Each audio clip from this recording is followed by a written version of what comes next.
So I want to start with a story. Terry and I live right behind the Supreme Court, and on the day that they announced that Ruth Bader Ginsburg had passed away, we walked down to just see what was going on, and there was a lot of reverence, but there was a lot of tension, and it didn't take long before some of the people that were there to pay their respects started shouting political slogans, and there was a lot of emotion, but it almost seemed more religious than sort of respect for a woman who had done fantastic things and lived an incredible life.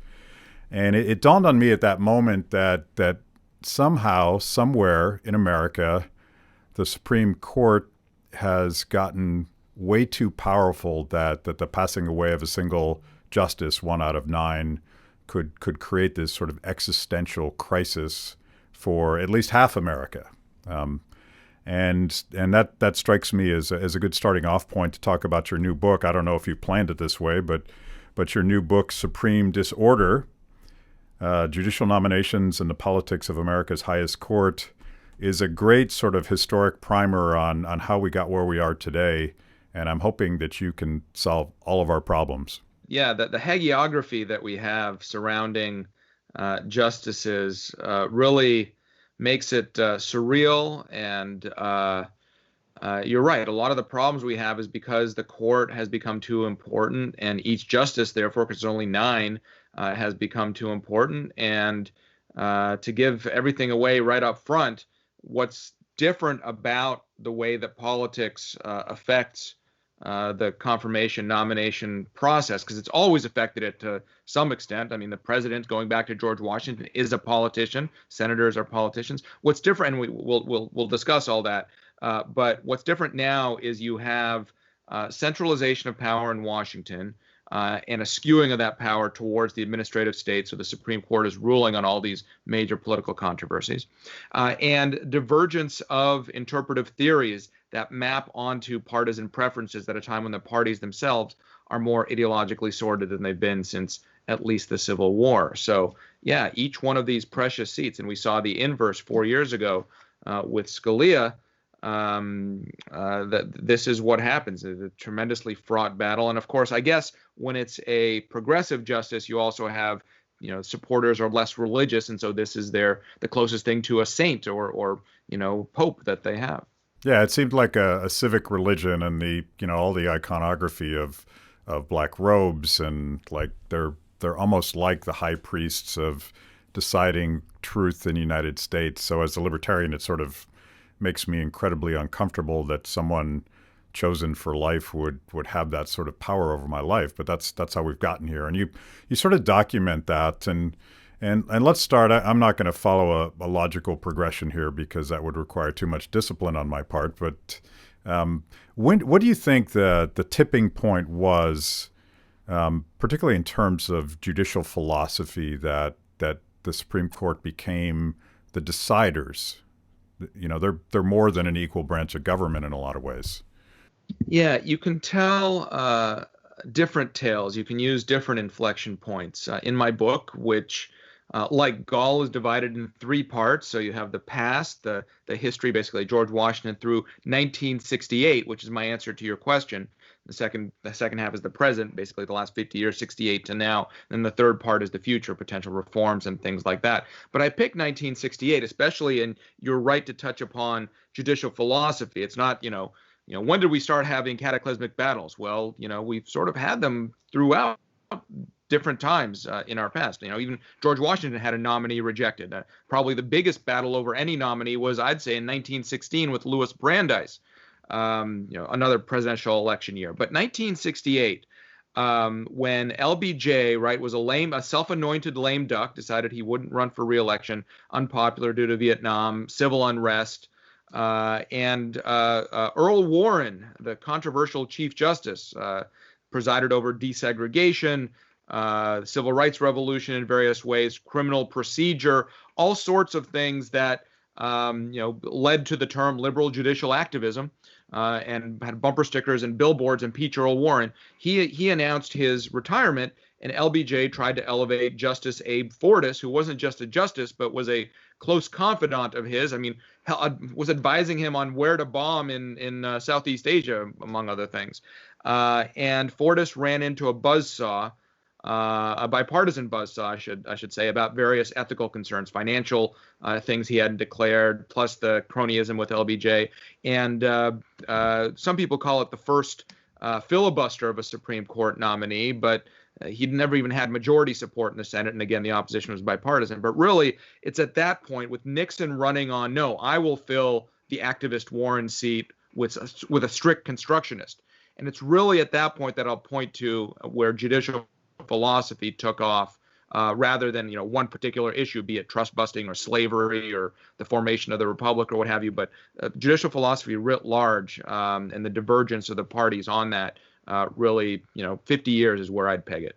And just prior to that, you tell the story of Byron White and JFK's appointment of him, and how White was actually sitting at the hearing, doodling, because it was very much a formality. There was no expectation that the Senate would reject the president's choice. Was that more normal before '68? Yeah, and doodling and chain smoking. The hearing, which took place 8 days after he was nominated and lasted all of an hour and a half, of which he himself, the nominee Byron White, testified for about 15 minutes, largely about his football career. Certainly the last justice we'll have who played a professional sport in the NFL, led the NFL in rushing for that matter, while in law school. Remarkable man.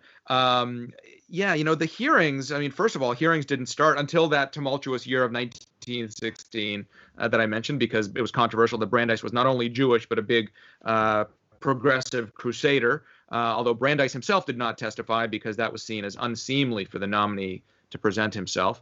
But hearings didn't become a regular thing until the 50s. Some nominees before then appeared before the Senate, some didn't. But it became a regular thing in the 50s because Southern Democrats wanted to grill them on their views on Brown v. Board of Education and other civil rights issues. With White, that didn't become so much of an issue or a problem. But yeah, his sort of hearing, which was kind of perfunctory, maybe a couple of hard questions from a random Southern senator, but that was about it. And then it was when the hearings became televised, and the Democrats went after Robert Bork in '87, that it really turned into what we would recognize now as the modern confirmation process, and certainly the modern hearing style. Yeah, it strikes me that the Borking of Robert Bork, and you point out that is now a verb, that very much applies to the Supreme Court nomination process.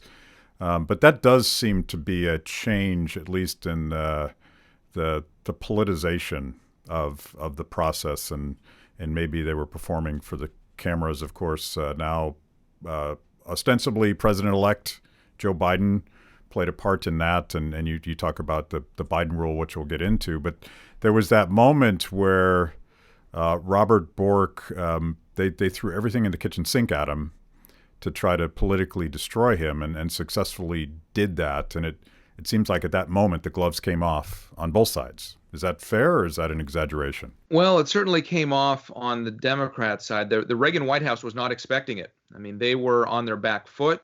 Their strategy was to paint Bork as neither a liberal nor a conservative, just like the justice he was nominated to replace, Lewis Powell, one of the swing votes for a long time. And that Bork just called them as he saw them, that he was not an ideologue, almost defying reality in a sense, trying to make him into just I have no views on anything. Although the way that he testified is now kind of exhibit A of what not to do, in the sense that he actually answered in depth all of the senators' questions. I mean, it was a tour de force in terms of you could learn a whole first year, even upper year law school constitutional law class just from his 5 days of testimony. And he was also being an academic. He was fighting with the senators. He was making sure they understood the nuance of every scholarly point he was making. Paul Simon, senator from Illinois, Democrat, who was on the committee, would write in a book that he published right after the Thomas hearing, obviously the next contentious one, that Bork might have squeezed through the committee had the vote been taken before he testified. But he did himself no favors and was interested in making academic points, debaters' points, rather than gaining votes. And so since then, we know the playbook, and Justice Ginsburg probably kind of patented it, really set it out straight, that you try to talk a lot without saying very much. No hints, no previews, not even getting into philosophy, because judges should deal in specifics, but can't get into specifics because that might come before me. So the Bork hearings were unique, not because he was rejected. Nixon, after all, had 2 nominees rejected, but there wasn't this spectacle or this kind of demagogic attack of the same sort, and that's why Bork is really the beginning of the modern, I guess, ratcheting up of tensions and the tit for tat escalations between the parties. You say that the Republicans were kind of caught flat-footed because the rules changed before their eyes, but it strikes me that happened again with Clarence Thomas and what he would eventually call a high-tech lynching. It was sort of a personalized character attack on him that I don't think was normal prior to that. Yeah, with Bork, it was kind of twisting his words and making it seem that under his philosophy, we would go back to Jim Crow. We would have mass censorship. The parade of horribles that Senator Ted Kennedy announced on the floor of the Senate 45 minutes after the nomination of Bork. With Thomas, a little bit different. Biden played an even bigger role. He was chairman both for the Bork and the Thomas hearings, but he really led the Thomas hearings, whereas Kennedy and certain others were played a kind of a higher profile role with Bork.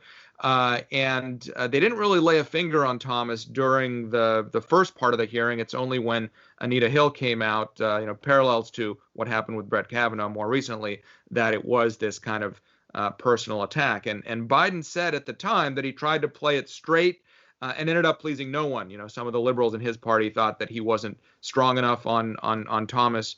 And of course, conservatives haven't trusted him since then.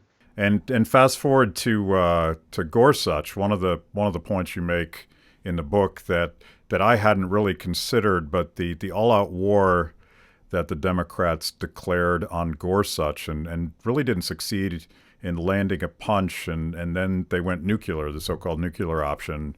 That was an overplaying of their hand that very much handicapped them when it came to trying to do the same thing to Kavanaugh. Right. I don't think that Lindsey Graham, let alone Susan Collins, would have gone along with the nuclear option, getting rid of the filibuster to only require 50 votes to 50 plus 1 to approve a nominee, to replace Anthony Kennedy, the middle vote, the swing vote, with Brett Kavanaugh. But they didn't face that dilemma because, as you say, the Democrats went too strong against Gorsuch. And I think Schumer, then as now the Senate leader for the Democrats, the minority leader, I think he knew all of this calculus, but he was between a rock and a hard place. There were activists picketing outside his brownstone in Brooklyn. They wanted blood after the blocking of Merrick Garland in 2016. They wanted every possible weapon thrown at Gorsuch. And even though he knew very well, Schumer did, that McConnell would finish what Harry Reid started in getting rid of the filibuster for lower court nominees, he was ducked into that corner. And so with Kavanaugh and now with Amy Coney Barrett, the Democrats really, they had no tools in the arsenal. In fact, and Nancy Pelosi, obviously, in the House, when she was interviewed right after Barrett was nominated, she said, well, there are plenty of arrows in our quiver. And she was talking about maybe impeaching someone to slow down the confirmation, although that would have been instantly dismissed in the Senate as well. So there really weren't any arrows in the quiver after Mitch McConnell forced by the Democrats to go thermonuclear, as it were, and remove that filibuster barrier. Although, Thomas was only confirmed 52-48. Alito was confirmed 58-42. So they never reached that 60 vote threshold. But the filibuster wasn't really something that was thought of. And that shows how there's further and further escalation over the last 30 years since Bork. Who brought the filibuster to the table? I'm struggling with my history here. I know that Harry Reid very much sort of opened this can of worms of eliminating supermajority votes. But who started the fight? After Bush v. Gore, remember when the left considered it that the Supreme Court selected Bush rather than him being elected. There was a lot of bitterness, a lot of outrage among legal elites on the left. And it was at a retreat early in 2001 where Cass Sunstein, former regulatory czar, my former professor at the University of Chicago, he's now at Harvard, and Lawrence Tribe, longstanding Harvard professor, came out with this strategy that you meaning Democratic senators, should filibuster Bush's illegitimate lower court nominees, and that's where it went. From Bush's first, I think it was in May of 2001, where Bush had his first slate of 10 or 11 lower court nominees, and most of those ended up being filibustered, most notably Miguel Estrada, who eventually withdrew his name after failing 7 cloture motions, attempts to break the filibuster, because as we learned from leaked documents, the Democrats didn't want him to be in a position to be elevated as the first Latino justice. Although some dispute about that. Benjamin Cardoso was from Sephardic Jewish extraction in Portugal, so depending on your definition of Hispanic, he might have already been that. But that was where the politicking starts. So 2003 with Estrada and Harry Reid, and 10 years later, of course, it was Harry Reid who got rid of the filibuster for lower court judges.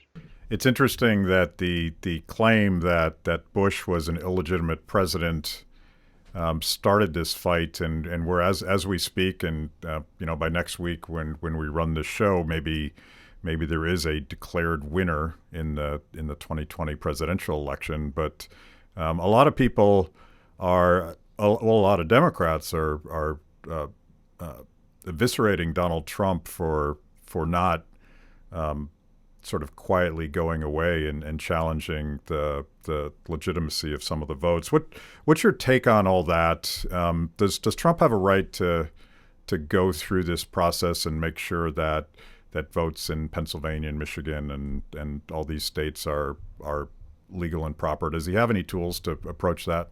Well, he has a right to file whatever cases he thinks are appropriate in different states. What we're learning from all this, from this go to the mattresses strategy, is that there's really not any evidence, or at least not sufficient, to overturn margins of tens of thousands of votes. I mean, in Michigan, it's over 100,000. You don't change those by finding a box of missing ballots or doing a recount. I mean, that is significant and structural and much greater than anything that Rudy Giuliani can come up with off the top of his head in a hearing. And so, I don't necessarily begrudge Trump's legal team in filing cases in different ways or calling for a recount in, say, Wisconsin or Georgia, where it is very close, about 10,000. Although, recount can get you several hundred votes. It's not going to get you 10,000.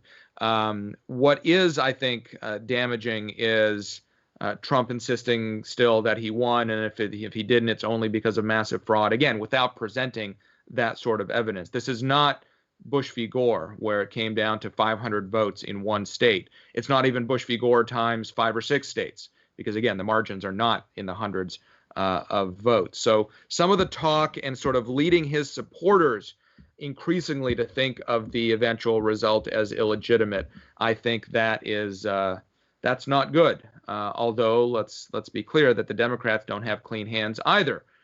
4 years ago, the resistance sprung up, and Hillary Clinton, didn't concede, and she conceded formally, but then kept talking about the problems in the process. And Stacey Abrams, right, also I think still considers herself the governor in exile of Georgia.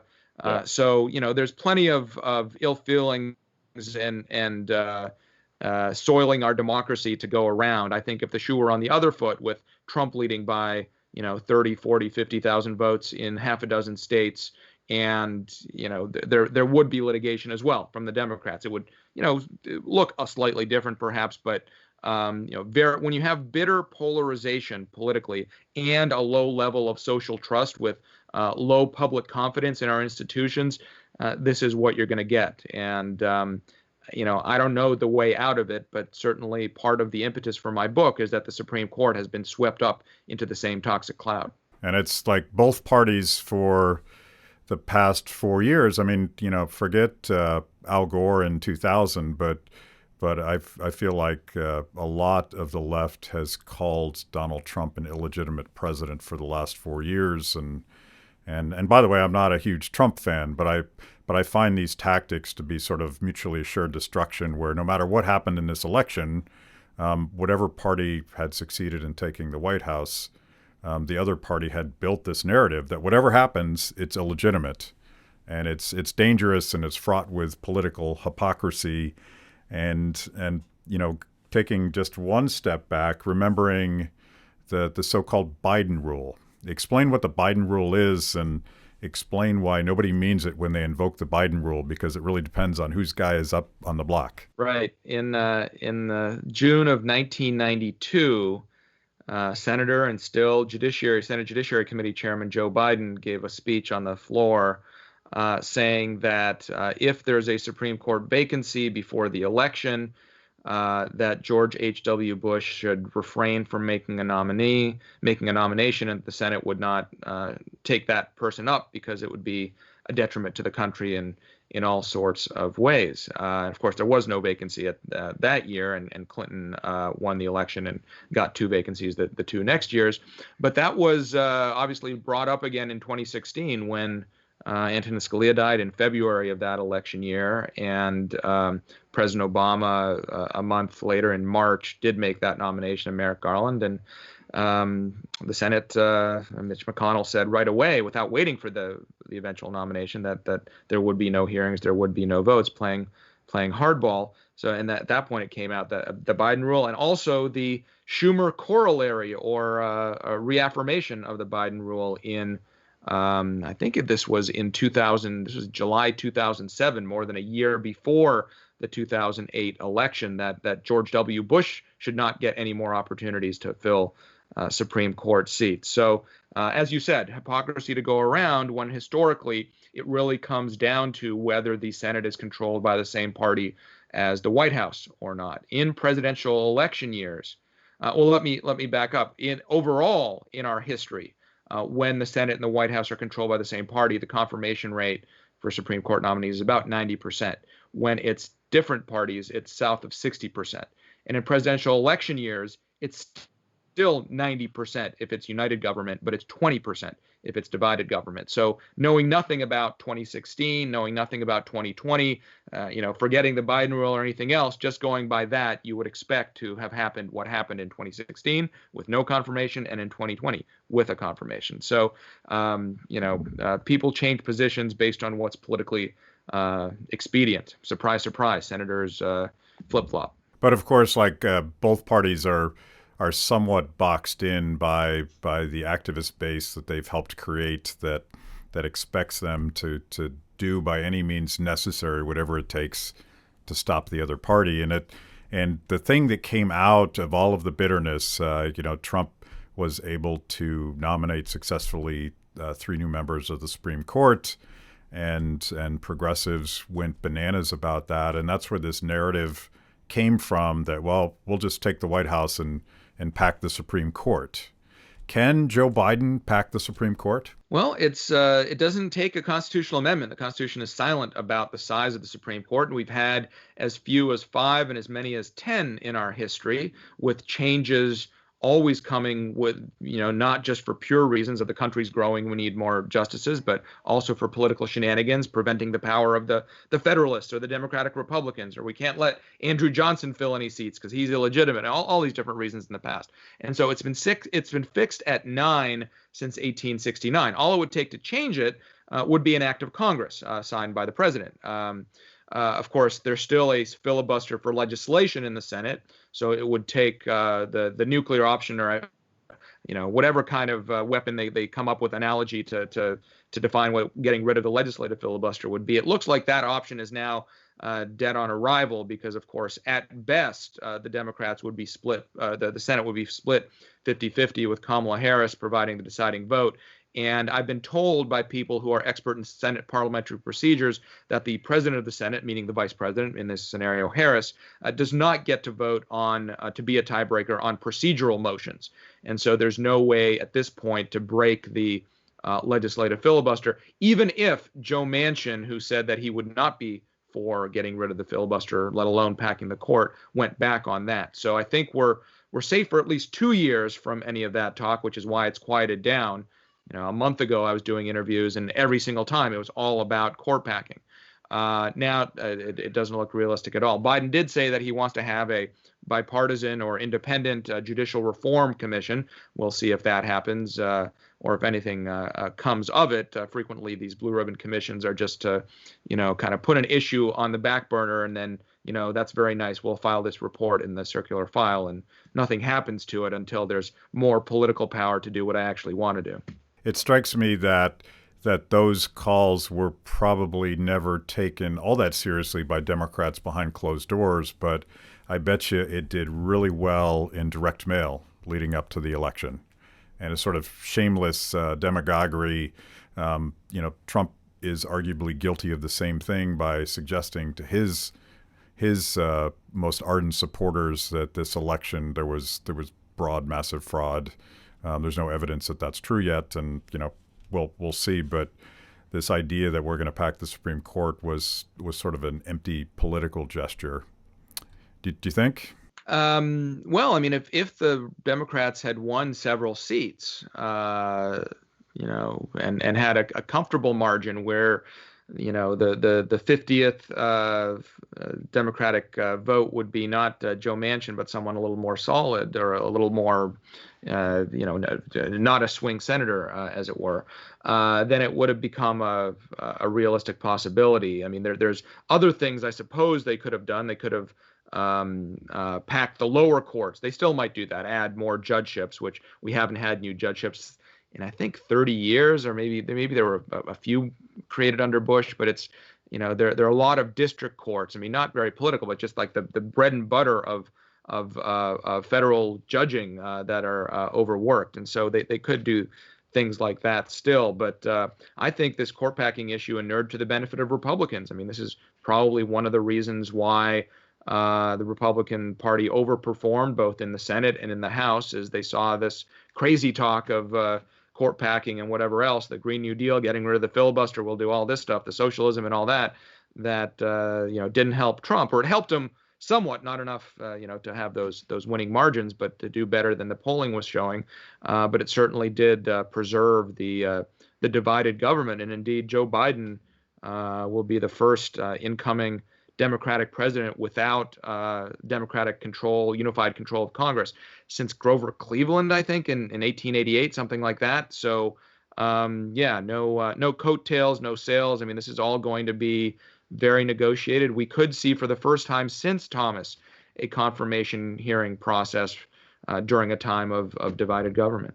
So in the abstract, I mean, put aside the fact that it would be Biden and presumably it would be progressive activist judges that he would nominate, do constitutional scholars that believe in limited government have a opinion about the optimal amount of Supremes on the court?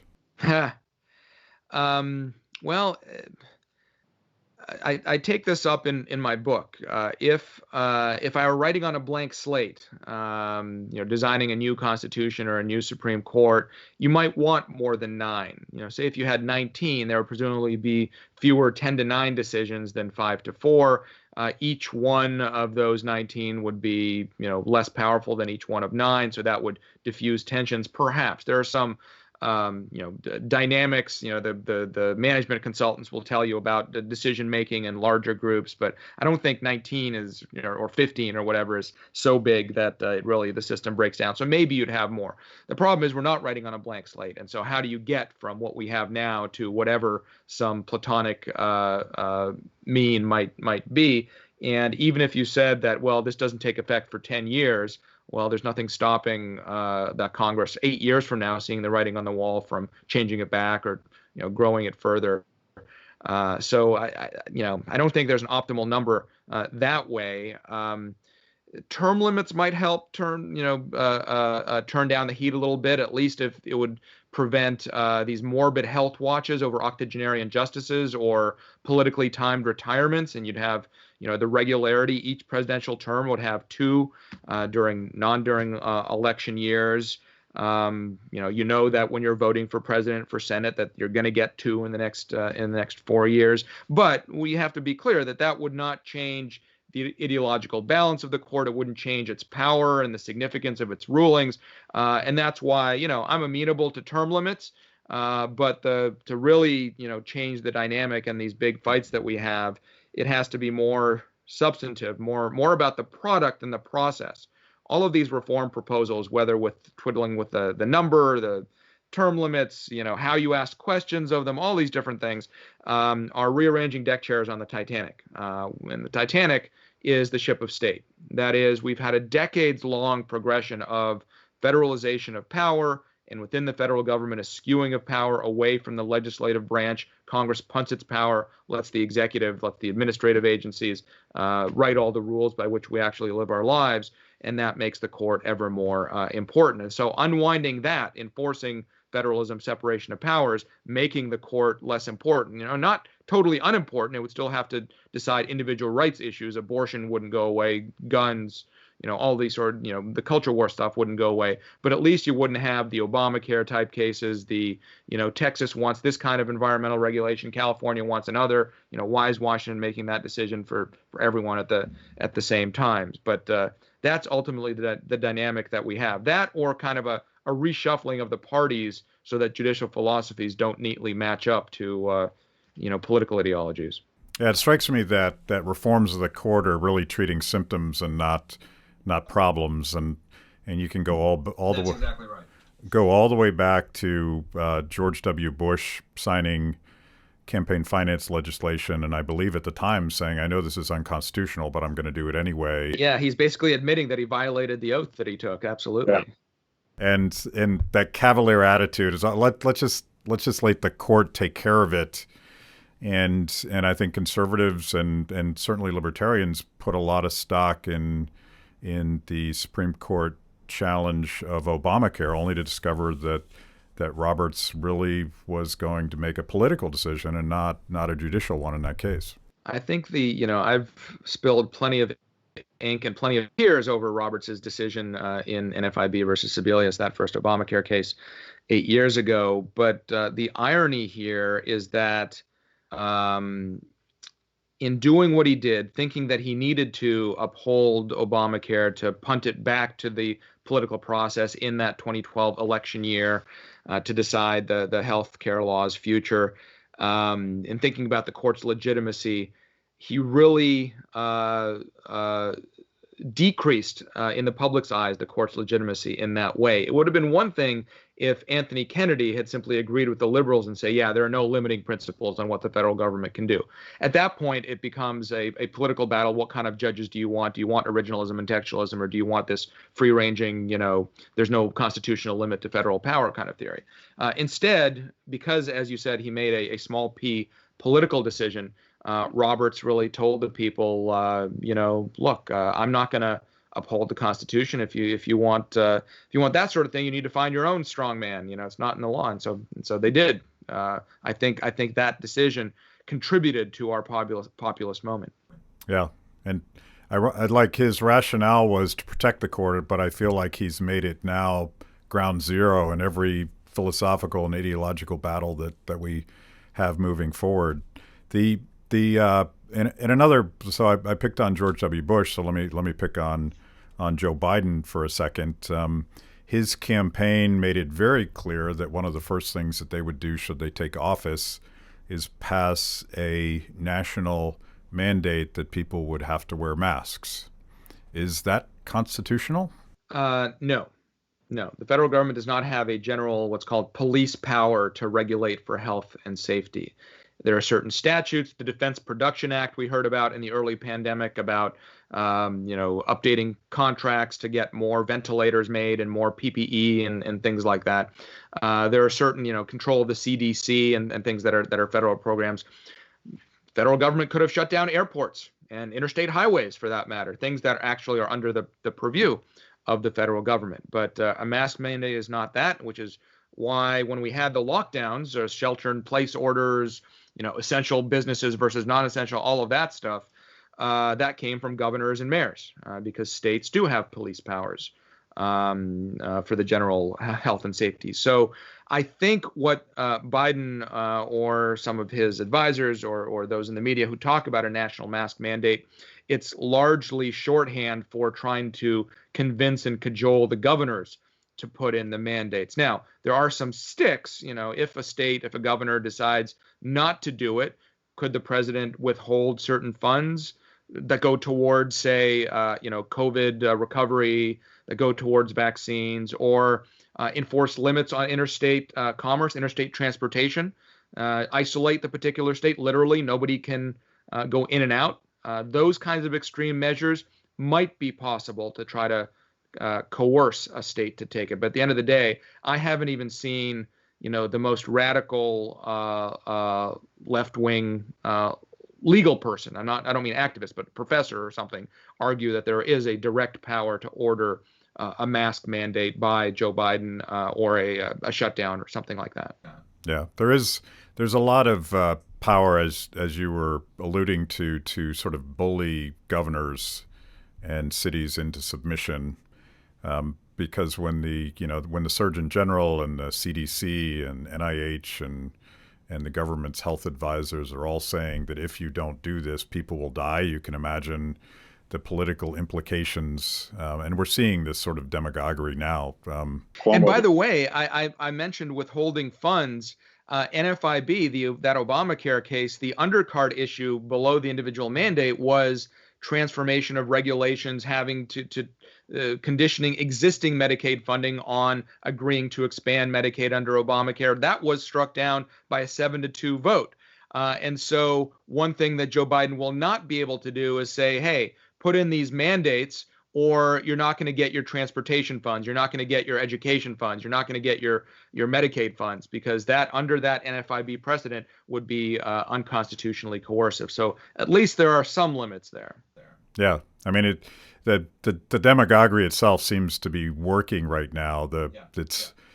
Politically, it appears to be easier for governors and mayors to sort of fall in line, even if they don't want to, just so they don't get blamed for someone getting sick. And it's a dilemma that I'm still scratching my head about. But I want to ask you, like you mentioned that the states have tremendous amount of power when it comes to COVID lockdowns and mask mandates and things like that. And I live in the District of Columbia. Before she locked down the district, much like a number of other blue states did at the time, I didn't even know what her name was. She didn't ostensibly matter that much to my daily life as a resident of the District of Columbia. And at the time, I thought to myself, is it possible that a mayor has the power to call up the National Guard to police stay-at-home orders, which is something she certainly talked about doing? Do individual rights matter in a pandemic, or do these governors have a blank slate? They do. Cato's actually put out a lot of papers on this. So we have a new department, or a new kind of area of research called Pandemics and Policy. And so I wrote the one about police powers, which does touch on individual rights claims, both under federal and state constitutions. And there's a lot of leeway. There especially was a lot of leeway in the early days of the pandemic when we didn't know the epidemiology, we didn't know very much. Now it's kind of a sliding scale. The calculus is different. It's not a blank check. It's not, in a hurricane, you can evacuate people, force evacuation from the coast. In a pandemic, you can't evacuate people from the coast because that has nothing to do with anything. Similarly, in a pandemic, you can, enforce social distancing or masks or something like that, but you can't say,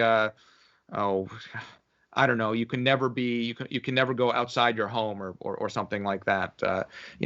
Things have to be reasonable, things have to pass the smell test, and they also have to be applied equally. So There are a lot of restrictions on gun stores, for example, that were invalidated because the same types of shopping or practices or regulations were allowed for, well, even for liquor stores, let alone grocery stores. And there you have, there's an equal protection issue before you even get to assertions of fundamental rights. Similarly, there should not be a problem with drive-in churches. If you just drive to a parking lot and you want to pray communally in your own car, that's very different than all being indoors with no air circulation. So judges have, there's a lot of deference, but there's limits to what the courts will allow. So perhaps most recently, the governor of Michigan, Whitmer, was knocked down a peg by the Michigan Supreme Court on this question of whether or not she had this sort of broad-based power. And they told her she didn't, and then she proceeded to do it anyway. What does that even mean?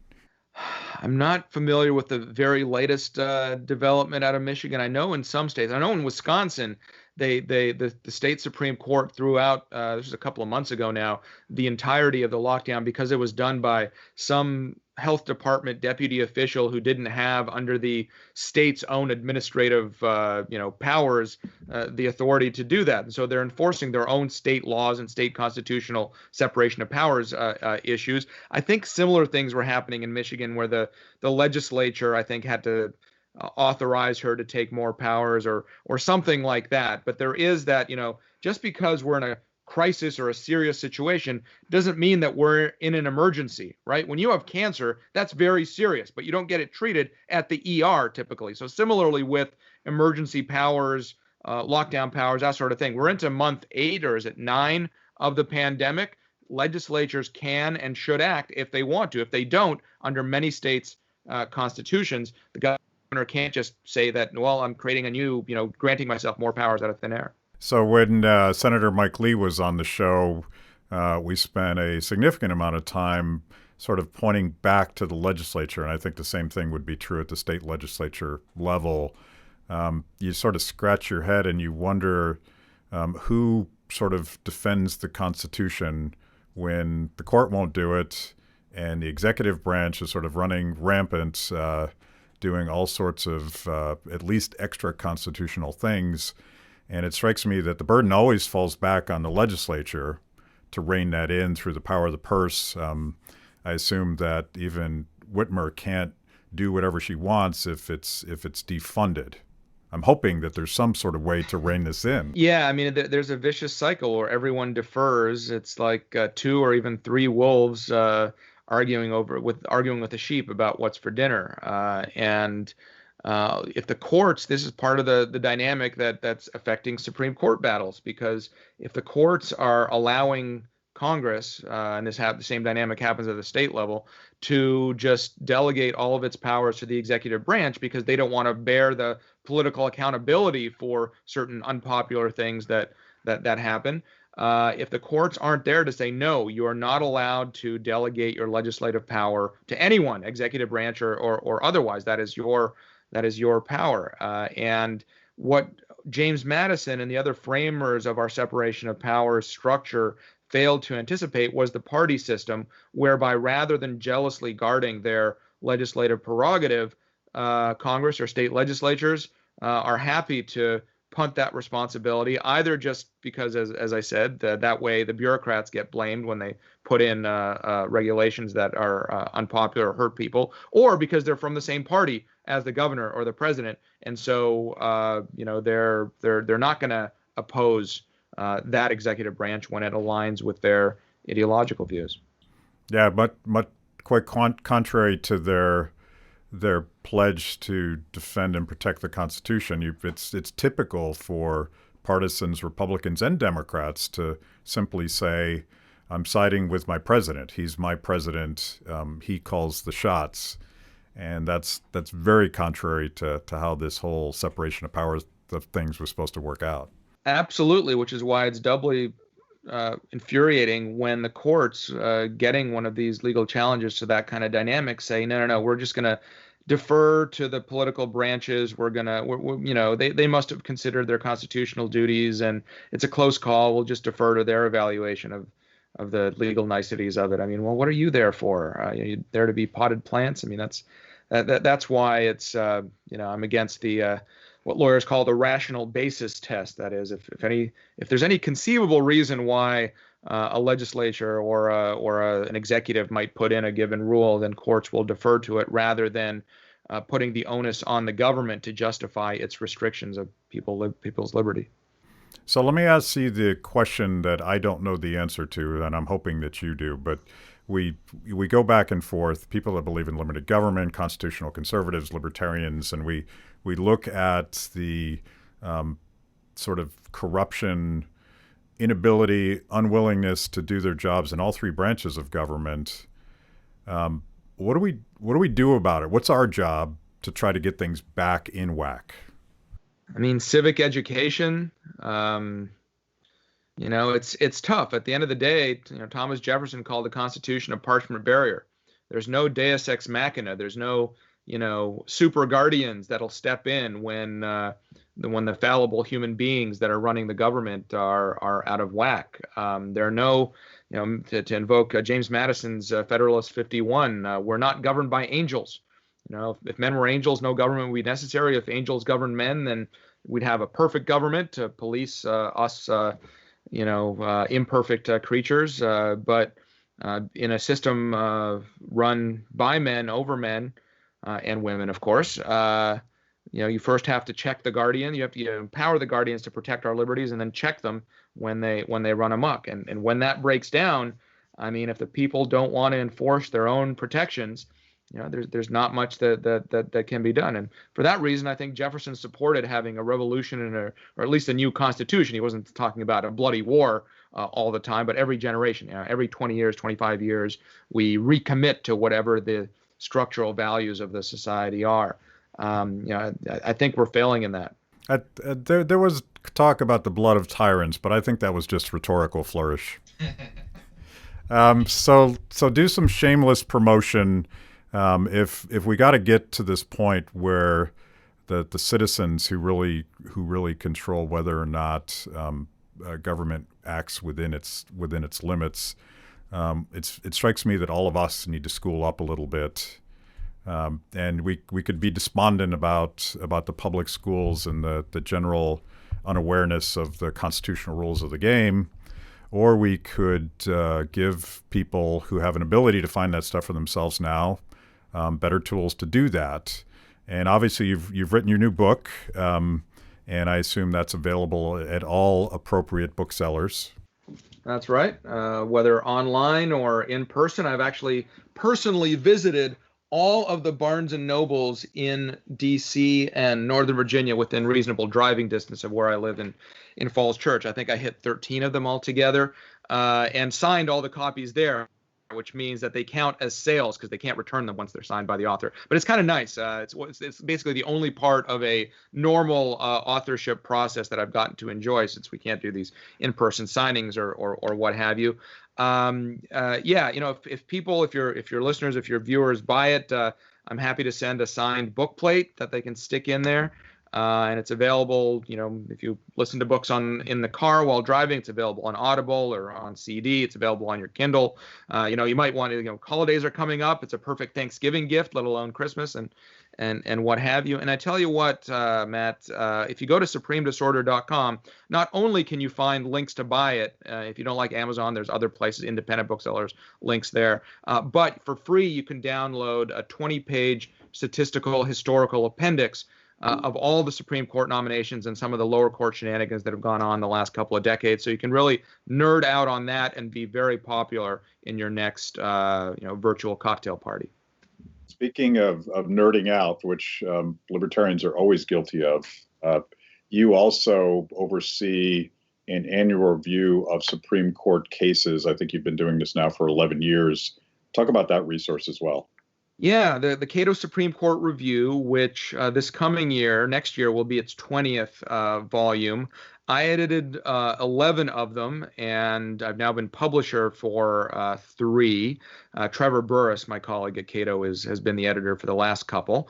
And we take the biggest, most significant cases from the previous term from a constitutional and statutory perspective, and commission articles by leading scholars, practitioners, judges, as well as having one article looking ahead. And we try to make them readable. It's hard sometimes with law professors, but our aim is that it's not just an academic tool, but anyone who otherwise consumes Cato or think tank policy analyses will want to learn about, the latest decision on whether it's affirmative action or guns or class actions or what have you. And we limit the how long they can be. We limit the number of footnotes. Again, we really try to make this a readable thing. So if you know nothing about what happened in the Supreme Court in the last year, you can learn what you need through picking up this book. Constitutional lawyers who speak English. I love it. It may be a unicorn, but I'd love to see that.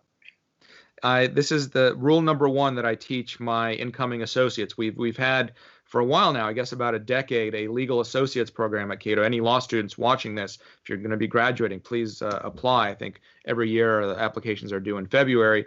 You come with us for a year, your first year out of law school or after clerking or what have you, and you write amicus briefs, you work on this Cato Supreme Court review, you write op-eds, you help me prepare for speeches and my colleagues as well. It's a great opportunity for young lawyers. But the first thing I teach them is our audience is more than other lawyers, let alone law professors or technocrats. We want even our briefs that go to courts to be read by the media, by potential sponsors, by people wanting to educate themselves. And so write in English.